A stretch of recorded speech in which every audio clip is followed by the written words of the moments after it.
uh, talking about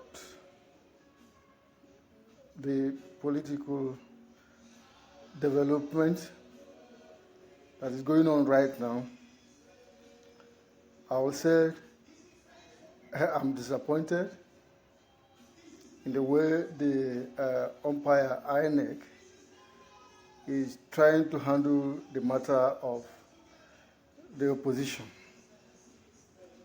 Now, ADC is coming up as an opposition, at least that can compete with the APC.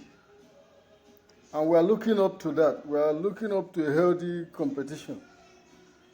And we are expecting INEC to be very neutral. But INEC has gone ahead to recognize the leadership of ADC. Based on what? Based on court order according to INEC, according to Joash Amupitan. Court order that said revert to status quo ante, status quo before, antebellum. And then before you can revert to a particular point, that point must exist.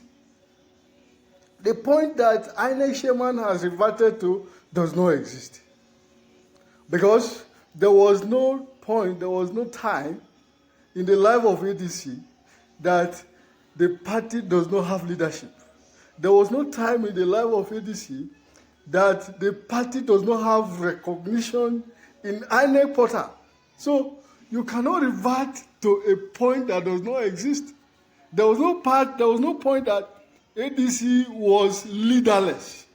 But INEC has decided to revert ADC into a leaderless position, which is his own interpretation of status quo antebellum. So status quo antebellum is for you to revert to a particular point in time before the crisis started. Okay, so at what point did ADC as a party, was ADC as a party leaderless, no representation in INEC, no communication, nobody to represent that party? Is there any point like that as far as ADC is concerned? Since its formation, no. So INEC under Joash Amupitan has really disappointed Nigeria. When he was appointed, I'm one of the people that was very happy because I thought that, okay, somebody from my state has been appointed as INEC chairman. Good.